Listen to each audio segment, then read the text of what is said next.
তুলি। আমার নবী শুধু হাত তুলেছেন, আকাশের চন্দ্র তার নিকটিত হয়ে যায়। কি নবী আমার নবী জবান দিয়ে শুধু হা বলেছেন, ওটা হালাল, ওটা হালাল। আমার নবী জবান দিয়ে শুধু না বলেছেন, ওটা হারাম। আমার নবী আঙ্গুল তুলেছেন আকাশের দিকে, সঙ্গে সঙ্গে আকাশের চন্দ্র ভেঙে দুটুকরো হয়ে গেছে। আল্লাহু আকবার। হৃদয় নিংড়ান ও শুভেচ্ছা, আন্তরিক অভিনন্দন। আপনাদের সকলের কাছে দোয়ার মুহতাজ হয়ে আনুষ্ঠানিকতার মধ্য দিয়ে আপনাদের সকলকে জানাচ্ছি আরেকবার সালাম। আসসালামু আলাইকুম ওয়া রাহমাতুল্লাহি ওয়া বারাকাতুহু। সম্মানিত হাজিরিন, কোরআনে কারীমের মাহফিল নিঃসন্দেহে এটি জান্নাতের বাগান। সুবহানাল্লাহ। এই ব্যাপারে আপনাদের কোনো সন্দেহ নাই তো? না। আমাদের ফুফার বাড়ি আর এটা নাই। এই বাড়ির খাজনা খারিজ সব ক্যান্সেল হয়ে গেছে। ফুফা মনে চিন্তা করতেছে, বাপুরে শ্বশুরকে নিয়ে আসলে মস করে নেওয়ার জন্য, এখন তো বাড়ি গাড়ি লেগে নিয়ে চলে যায়। কঠিন অবস্থা। বিশ্বনবীর খুব প্রিয়তম সাহাবী, আদরের দোলালি, কলিজার টুকরা ফাতেমাতুজ জাহরার স্বামী, গোটা পৃথিবীতে তিনি আসাদুল্লাহিল গালিব, the lion of Allah, the tiger of Allah নামে খ্যাত। আল্লাহর সিংহ, আল্লাহর বাঘ। সুবহানাল্লাহ। এত দুরন্তর, এত সাংঘাতিক রকমের যুদ্ধ কৌশল আল্লাহ তাকে শিখিয়ে দিয়েছিলেন।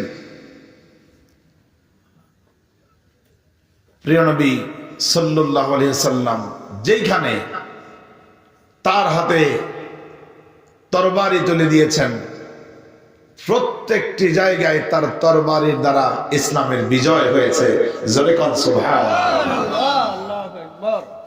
বিখ্যাত সাহাবী, the fourth caliph of Islam, সাইয়েদনা Ali কারামাল্লাহু ওয়াজহাহু, কোরআনে কারীমের মজলিসের ব্যাপারে বলছেন, যেটি আমি বলছিলাম যে আমার ফুফার বাড়ি আর নাই। এই বাড়ি হয়ে গেছে মাজালিসুল ইলম হিয়া রাউযাতুম মিন রিয়াজিল জান্নাহ। যেই মজলিসে কোরআনের বায়ান হয়, ওটা আর সাধারণ কোনো বাড়ি, কোনো মাঠ প্রাঙ্গণ থাকে না, ওটা আল্লাহর জান্নাতের বাগান হয়ে যায়। আচ্ছা, আমরা জান্নাতের বাগানে বসে আছি, আপনারা খুশি তো? সবাই খুশি? কি সহজ কথা নাকি? হ্যাঁ, এলাকাবাসীর আওয়াজ যত দূর পর্যন্ত যাচ্ছে, আমরা এই জান্নাতের বাগান প্রতিদিন বসাইতে পারি না। সম্ভব কি? এটার একটা অ্যারেঞ্জমেন্টের দরকার, এটা চাহিদার দরকার। এটা অনেক পারিবারিক বলেন, আনুষ্ঠানিক বলেন, প্রাতিষ্ঠানিক বলেন, যেভাবেই বলেন, এই নিত্য নতুন অ্যারেঞ্জমেন্ট কি প্রতিদিন করা কখনো সম্ভব হয়? হয় না। এই জন্য জান্নাতের মেলা বসেছে। জান্নাতটা আল্লাহ রাব্বুল আলামিন নিজের হাতে তৈরি করেছেন। কি করেছেন? নিজের হাতে জান্নাত তৈরি করেছেন। নিজের হাতে তৈরি করা মানে যেন তেন বক্তব্য না। এটা পৃথিবীতে আল্লাহ যা কিছু বানিয়েছেন, সব কিছু বানিয়েছেন কুন এবং ফায়াকুন দিয়ে। শুধুমাত্র মানুষ এবং জান্নাতকে বানিয়েছেন আল্লাহ তার নিজের দুই হাত দিয়ে। জোরে কান সুবহানাল্লাহ। এই জান্নাতটা বানিয়ে আল্লাহ জান্নাতকে প্রশ্ন করেছিলেন, ও জান্নাত, আমি তো নিজে তোমাকে বানালাম, চমৎকার করে বানালাম, তোমার যেখানে যা দরকার আমি দিলাম, যেখানে স্বর্ণ অলংকারের চেয়ার দরকার আমি দিলাম, যেখানে ঝাড়বাতি দরকার আমি দিলাম, যেখানে লাইট পোস্টিং করা দরকার আমি দিলাম, যেখানে বিদ্যুতায়ন করা দরকার আমি দিলাম, যেখানে নাতিশীতোষ্ণ থাকা দরকার আমি দিলাম, যেখানে এয়ার কন্ডিশন দরকার আমি দিলাম, যেখানে একটু অন্ধকার থাকলে ভালো হয় ওটাও আমি দিলাম। আমি রব্বুল আলামিন জান্নাতকে পরিপূর্ণ করে আমি আল্লাহ নিজে তৈরি করলাম। তৈরি করে আল্লাহ এবার প্রশ্ন করছেন নিজে জান্নাতকে, জান্নাত রে তোকে এত সুন্দর করে তৈরি করে হুর দিয়ে আমি জান্নাতটাকে আরো অলংকৃত করে দিলাম। সুবহানাল্লাহ। এবার আল্লাহ জান্নাতকে একটা প্রশ্ন করতেছে, জান্নাত তোর কি কোনো বক্তব্য আছে? জান্নাত এক লাইনের একটা বক্তব্য দিয়েছে। ইমাম বুখারী হাদিস বর্ণনা করেছেন, জান্নাত বর্ণনা করেছেন, কদ আফলাহাল মুমিনুন, যে জান্নাত তুমি সাজাইলা রব, এই জান্নাত তৈরি করবার কারণে গোটা পৃথিবীর মুমিন যারা তারা সফল হয়ে গেল।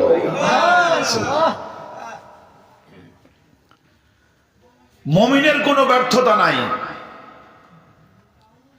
যদি আপনি সচ্চা মুমিন হন, একজন মুমিন তার জীবনের চলার পথে সত্য পথে ন্যায় পথে চলবে, অন্যায়কে দলিত মথিত পদদলিত করে সত্য এবং সুন্দর ন্যায়ের প্রতিষ্ঠার সংগ্রামে লিপ্ত থাকবে অলওয়েজ। এই মুমিনের কোনো ব্যর্থতা নাই। রব্বুল আলামিন জানিয়ে দিলেন, ওয়ালা তাহিনু ওয়ালা তাহজানু ওয়া আনতুমুল আ'লাউনা ইন কুনতুম মুমিনিন। একটু চিল্লা আওয়াজ করে বলেন আল্লাহু আকবার। রব্বুল আলামিন বললেন, গোলাম এই পৃথিবীতে যত ঝড় আসবে, এই দুনিয়ায় যত ঝামেলা আসবে, যত জুলুম নির্যাতন আসবে, যাই আসবে না কেন, এই দুনিয়ার মধ্যে একজন মুমিন কখনো পরাজিত হবে না। এই মুমিনের কোনো ভয় নাই। এই মুমিনকে বিজয়ী করার দায়িত্ব স্বয়ং আমি আল্লাহ নিজে কাঁধের উপর তুলে নিলাম। আল্লাহ রাব্বুল আলামিন তাই বলেন, মুমিন শোনো, তুমি যদি প্রকৃত মুমিন হতে পারো, তোমার জীবনের চলার পথে কোনো ফেইলারিটি নাই, তোমার জীবনের চলার পথে কোনো ব্যর্থতা নাই রে মুমিন।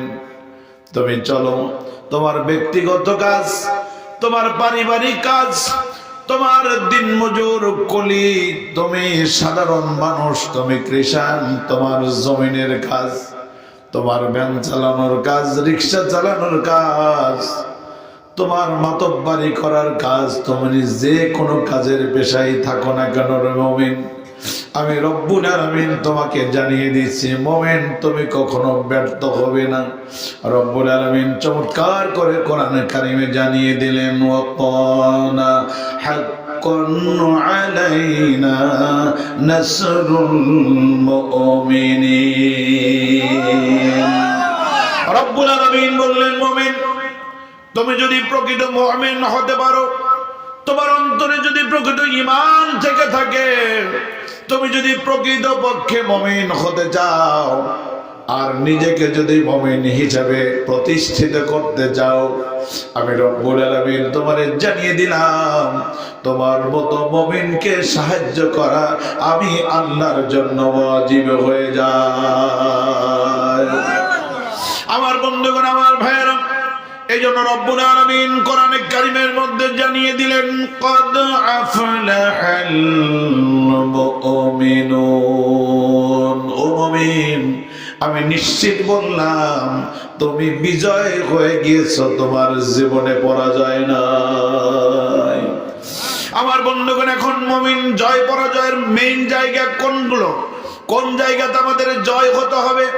আল্লাহ রাব্বুল আলামিন কোরআনে কারীমের মধ্যে জানিয়ে দিয়েছেন, ও মুমিন, তোমার জীবনে জয় পরাজয় হওয়ার কয়েকটা স্টেশন আছে।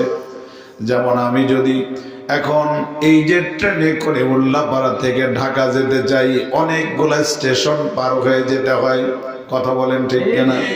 আমরা যদি বাংলাদেশ থেকে ভারত যেতে চাই, অনেকগুলো স্টেশন পার করে যেতে হয়। আমরা যদি একইভাবে বাংলাদেশ থেকে ইউরোপ, আমেরিকা, দুনিয়ার কোথাও যেতে চাই, আমাদের নিঃসন্দেহে কিছু বিশেষ বিশেষ স্টেশন পার করতে হয়। কথা বলেন ঠিক কিনা? আল্লাহ রাব্বুল আলামিন বললেন, মুমিন তুমি যদি প্রকৃত সফলতা পেতে চাও তোমাকে বিশেষ বিশেষ স্টেশন গুলো তোমাকে পার হতে হবে। তবে আমি আল্লাহ বলে দিলাম, তোমার জীবনটাকে যদি প্রকৃত মুমিন বানাতে পারো ওই স্টেশন গুলো পার করার দায়িত্ব আমি আল্লাহ নিজে তুলে নিলাম। আমার বন্ধুগণ, আমার ভাইয়েরা, খুব গভীর মনোযোগ দেন। কয়েক মিনিট কথা যেহেতু বলবো, আল্লাহ রাব্বুল আলামিন বলছেন, গোলাম এই পৃথিবীতে তুমি চিরদিন থাকবা না। এই দুনিয়ায় কোন রাজা, কোন মহারাজা, কোন স্বৈরাচার এই দুনিয়ায় কেউ কোনোদিন আজীবন থাকতে পারে নাই, কিয়ামত পর্যন্ত থাকতে পারে নাই। রব্বুল আলামিন বলেন, শুধু স্বৈরাচার কেন, একজন নবী পর্যন্ত তো দুনিয়ায় কিয়ামত পর্যন্ত থাকতে পারবে না। কোন ঠিক কিনা? আমার বন্ধুগণ, রব্বুল আলামিন কোরআনে তাই জানিয়ে দেন, কুল ইন্নাল মাউতাল্লাযী তাফিরুনা মিনহু ফাইন্নাহু মুলাকীকুম। একটু আওয়াজ করে বলেন তো আল্লাহু আকবার। রব্বুল আলামিন বললেন, ফাইন্নাহু মুলাকীকুম। ও বান্দা, আল্লাহ রাব্বুল আলামিন কোরআনে কারীমের মধ্যে নবীকে বলে দেন, নবী হে আপনি বলে দিন, কুল, ও নবী আপনি বলে দিন, আপনি বলে দিন। কারণ এই পৃথিবীর মধ্যে নবীর মাধ্যমেই তো আমার আপনার কাছে আল্লাহ রাব্বুল আলামিন তার ঐশী বাণী পাঠিয়েছেন। বলেন ঠিক কিনা? আমার বন্ধুগণ, আমার নবী বলেছেন বলেই আমি চরনবীপুর বসে কোরআন জানতে পারি। কথা কন না কেন?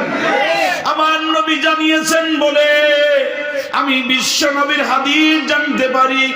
আমার নবী বলেছেন ডানে যাও বামে যেও না।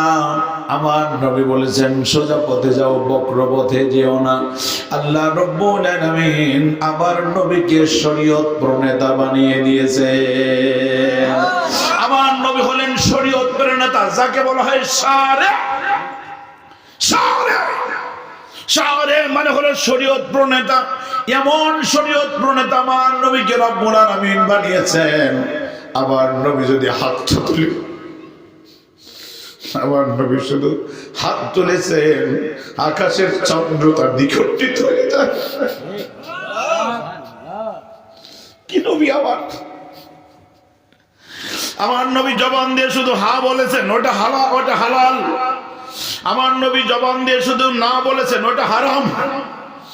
আমার নবী আঙ্গুল তুলেছেন আকাশের দিকে, সঙ্গে সঙ্গে আকাশের চন্দ্র ভেঙে দুটুকরো হয়ে গেছে।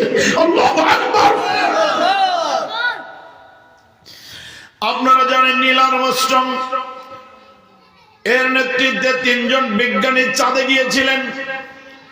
যখন অ্যাপোলো 11 যখন চাঁদে অবতরণ করলেন, ওই চাঁদের উপর দাঁড়িয়ে তারা দেখছেন পুরো চাঁদের মাঝখান দিয়ে ফাটা। ওরা আশ্চর্য হয়ে গেছে, কি চাঁদ আবার ফাটা কেন? এই গবেষণা ইনফরমেশন তাদের কাছে ছিল না। চাঁদে নামার পর যখন ওখান থেকে চলে এসেছেন, আসবার পর চিন্তা করেছেন আকাশের চাঁদ কেন ফাঁকা। এবং ওই চাঁদে যখন গিয়েছেন, ওখানে গিয়ে একটা ধ্বনি শুধু শুনতে পেয়েছেন। দুনিয়ার কোনো গান বাজনা শুনতে পায় নাই। একটা সময় আমাদের স্বর্ণবীপুর গান বাজনার ব্যাপক আসর বসতো, এখন অবশ্য কমে গেছে। আলহামদুলিল্লাহ। কি আজি সাহেব? আলহামদুলিল্লাহ, আমরা হেদায়েতের পথে চলে এসেছি। আমরা গান ছেড়েছি, বাজনা ছেড়েছি। ওই যে নীল আর্মস্ট্রং বলেন, আমি চাঁদে গেলাম, চাঁদে গিয়ে দেখলাম ওখানে কোনো গান নাই, কোনো বাজনা নাই, একটা গান শুধু শোনা যায়। বারবার করে তিনি দেখলেন ওই চাঁদের মধ্যে একটা গান শোনা যায়। লোকেরা জিজ্ঞাসা করলো, সাংবাদিকরা, জার্নালিস্টরা, কি গান আপনি শুনলেন? উনি বললেন, আমি গান শুনলাম আল্লাহু আকবার, আল্লাহু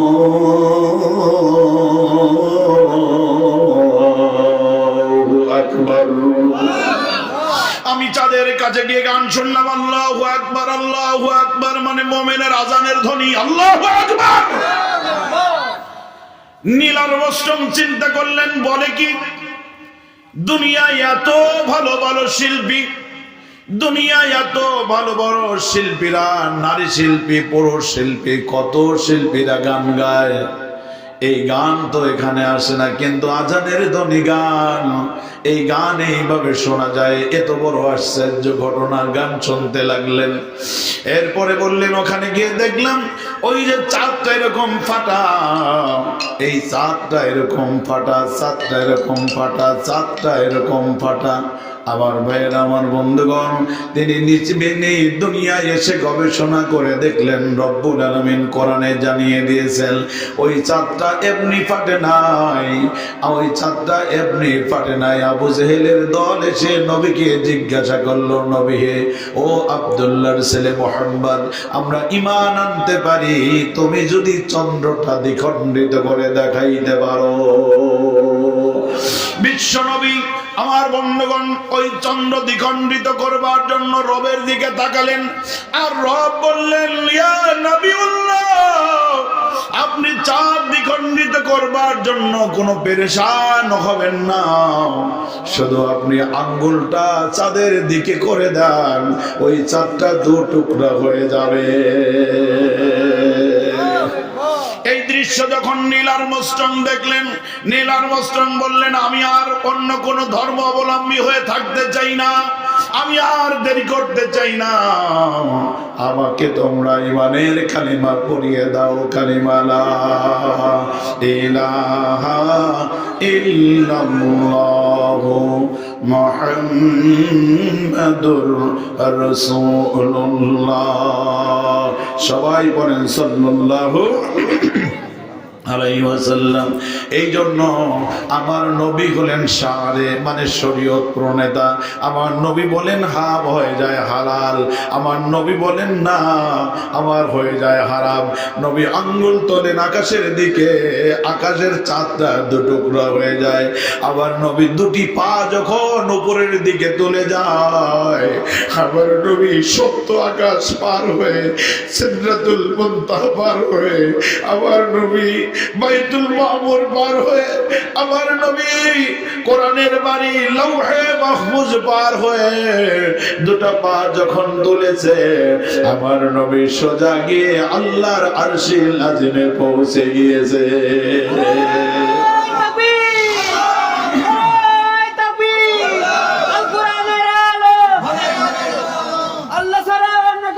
আমার বন্ধুগণ, আমার ভাইরা, এই জন্য কি নবী আমাদের, সেই নবীকে রব্বুল আলামিন বললেন, নবী হ্যাঁ আপনি বলে দিন, আপনি শরীয়ত প্রণেতা, আপনি শরীয়ত প্রণেতা।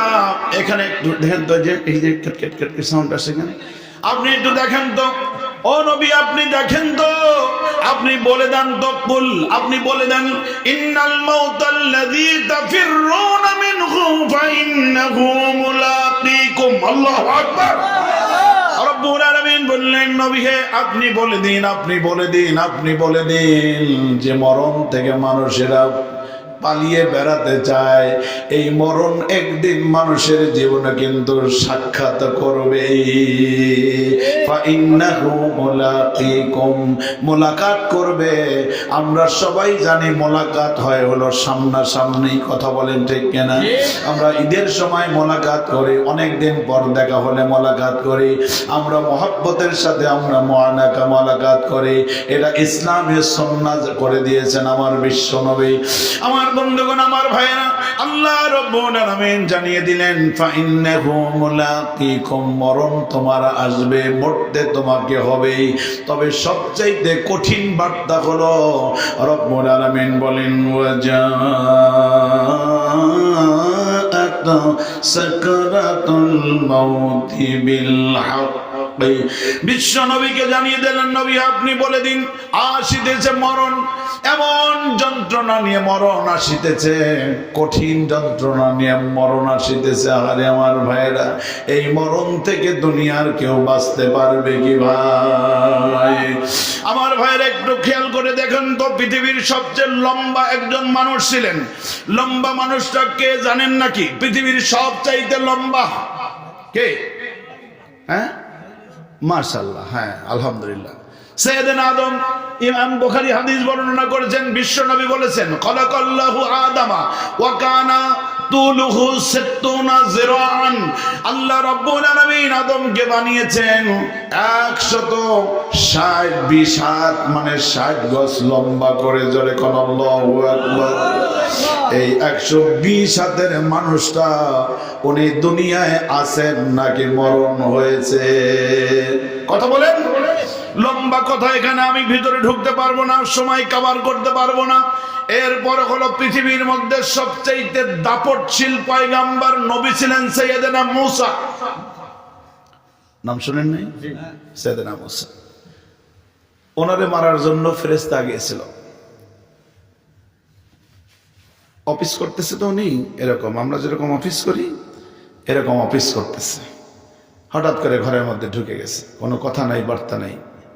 ঢোকার পরে বলতেছে, সাইয়েদনা মূসা তো মেজাজি নবী ছিলেন। কত মেজাজি নবী ছিলেন? বিশ্ব নবী হাদিস বর্ণনা করেছেন যে ওনার মেজাজ যখন চড়া হতো আর উনি যখন রাগ করতেন, ওনার রাগের কারণে চুলগুলো পাগড়ি বেদ করে দাঁড়ায় যেত। কি পরিমাণ মেজাজি নবী! সাইয়েদনা আজরাইল ভিতরে ঢুকছেন, মনের মধ্যে রাগ উঠে গেছে, কে রে লোকটা ঢুকলো, কি ব্যাপার? বলছে, আমি মানান্তা। কে তুমি?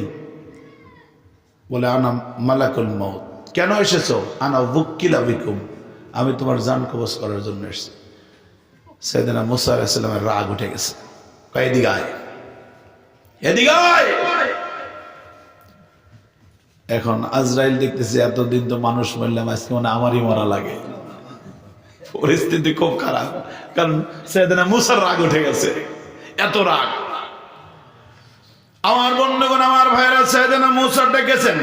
হাদিস শরীফের ভাষায় ফাসুকুহু ফাফাকা আইনা। সাইয়েদনা মূসা আজরাইলকে লক্ষ্য করে এমন জোরে গালের উপর থাপ্পড় মেরেছেন। ওই থাপ্পড় মারবার কারণে সাইয়েদনা আজরাইল মালাকুল মউতের চোখ একটা পরে ঝোলা শুরু করে দিয়েছে। কি দাপট, কি যোগ্যতা, কি কোয়ালিটি, কি কোয়ান্টিটি, কি ধরনের মানে কারিশমা আল্লাহ তার নবীর মধ্যে দিয়েছেন। সুবহানাল্লাহ। এখানেও একটা লম্বা কথা ফিনিশিং দিতে পারলাম না। সাইয়েদনা মূসা আলাইহিস সালাম এরকম একজন ব্যক্তি হওয়ার পরেও উনি দুনিয়ায় আছেন নাকি চলে গিয়েছেন? একটু বলি দেই, না হলে এটা জিনিসটা ইনকমপ্লিট থেকে যায়।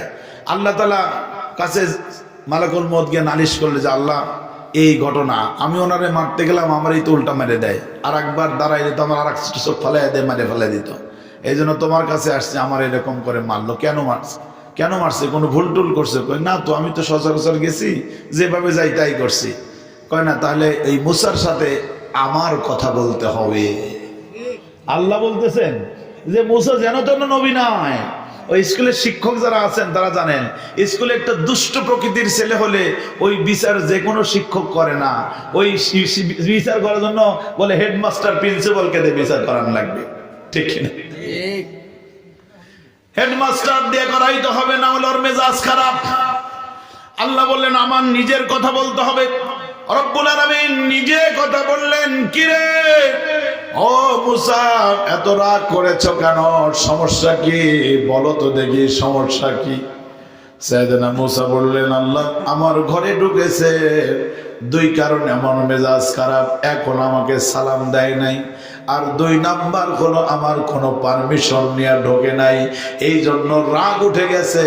আর একটু দাঁড়াইলে আর এক থাপ্পড় দিয়ে ওই চোখটাও ফালাই দিতাম। আল্লাহু আকবার।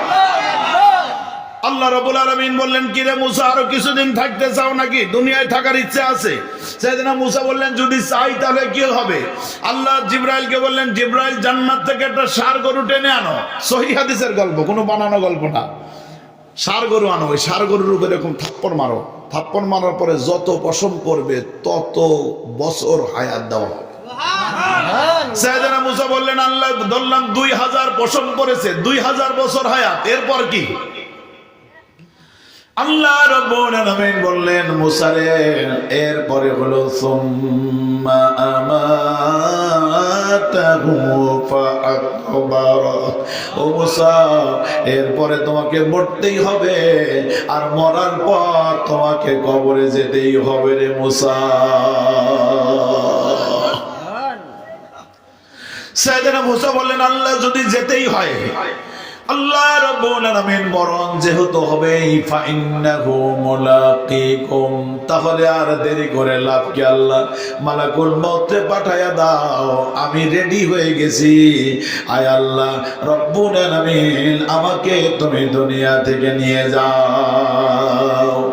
তার মানে আমি বুঝাতে যাচ্ছি, এত লম্বা মানুষটা সাইয়েদনা আদম, উনিও চলে গেছেন। তারপরে এত কঠিন একজন দাপটশীল নবী, উনিও চলে গেছেন। আরেকজন নবীর গল্প আপনাদেরকে যদি বলতে চাই, কোরআনের গল্প আল্লাহ সব জানিয়ে দিয়েছেন কোরআনে। এত গোটা দুনিয়া পরিচালনা করছেন 4 জন শাসক। জোরে বলেন কয়জন? গোটা পৃথিবীর রাজা ছিল। শুধু চরনবীপুরের নেতা না, শুধু শাহজাদপুর উল্লাপাড়ার নেতা না, শুধু সিরাজগঞ্জের নেতা নয়, শুধু বাংলাদেশের নেতা নয়, শুধু ইউরোপ আমেরিকার প্রধানমন্ত্রী প্রেসিডেন্ট নয়, আল্লাহ রাব্বুল আলামিন 4 জন ব্যক্তিকে গোটা দুনিয়ার রাজত্ব দান করেছিলেন। তার মধ্যে 2 জন হলো মুমিন আর 2 জন হলো কাফের। 2 জন মুমিন আর 2 জন কাফের। এখানেও লম্বা আলোচনা, এখানে অনেক লম্বা সময় না আইনা বসলে কি ওয়াজ করে আরাম পাওয়া যায়? কোন একটু পিছু টান আছে, এই জন্য অল্প কথা বলতেছি। চরনবীরপুরের মানুষটা তো খুব মেধাবী মানুষ, আমরা আপনাদের খুব সম্মান করি, আমরা আপনাদের ভাটিতে বসবাস করি। আপনারা যদি রাস্তা দিয়ে যেতে দেন তবে যাইতে পারবো, না হলে তো পারবো না। এই জন্য আপনাদেরকে আমরা ছোটবেলা থেকে আলাদা রকমের সম্মান করি। এই যে আমাদের হাজী সাহেব, আলহামদুলিল্লাহ এখন আমাদের মুরব্বী, একসময় হায়দারি পেঁয়াজ দিয়ে যখন ফুটবল খেলতেন, ছোটবেলায় আমরা দেখতাম যে হায়দারি পেঁয়াজ শুরু হয়ে যাবে। এরপরে আমাদের আব্দুল জব্বার ভাই আছে না, এখনো আছে আর কি, মাশাআল্লাহ কি সুন্দর। সেই আব্দুল জব্বার ভাই এক সময়, ওনাদের সময় ছিল তার কাটা, না ভাই তার কাটা। এরা যখন খেলতে নামতো গোটা মানে এলাকা একেবারে চষে বেড়াইতো। আমাদের একটু সিনিয়র আর কি, আমাদের একটু সিনিয়র বন্ধু বলা যায়, খুব ফ্রেন্ডশিপ সম্পর্ক আমাদের কবির ভাই, সে আলহামদুলিল্লাহ ওনাদের পরবর্তী ব্যাচে খুব ভালো খেলেছে। আমাদের আয়ুবরা ছিল, ওরা ভালো খেলেছে। চরনবীপুর সবসময় কিন্তু আমরা আলাদা রকমের একটা সম্মান করি। এই কারণে করি, আপনারা আমাদের চাইতে অনেক বেশি কনসাস, আপনারা আমাদের চাইতে অনেক বেশি ব্রিলিয়ান্ট, আপনারা আমাদের চাইতে অনেক আগায় আছেন। আল্লাহ রাব্বুল আলামিন যেন আপনাদের এই আগানো শুধু দুনিয়ার জন্য নয়, এটা জান্নাতের জন্য কবুল করে নেয়। পরে না আমরা এখন আমাদের ওই সমস্ত সব কাজ বাদ দিয়ে আমরা দিনের জন্য, কোরআনের জন্য, নামাজের জন্য, আল্লাহর হুকুমতের জন্য আমরা নিজেদেরকে এমন ভাবে প্রস্তুত করতে চাই, আপনারা যেমন সামনে আছেন, আপনাদেরকে সামনে নিয়ে আল্লাহু আকবার ধ্বনি দিতে দিতে আমরা আল্লাহর জান্নাতে যেতে চাই। রাজি আছেন কারা কারা? হাত উঁচু করে আল্লাহকে দেখা দেয়। লিল্লাহি তাকবীর। আল্লাহ কবুল করুন, পড়েন আমিন। আল্লাহ কি চাইলে এটা পারেন না? আমাদের মধ্যে কোনো ভুল বোঝাবুঝি নাই আছে। আমি জেলখানায় ছিলাম, আমাকে আমার হাজী সাহেবরা, আমাদের ওসমান গনি হাজী সাহেব, তারপরে আমাদের বাবলু মামা, আমাদের নজরুল কাকা মেম্বার, হাজী সাহেবরা সবাই বলে মিটিং ডাকলো, আমাকে দাওয়াত করলো।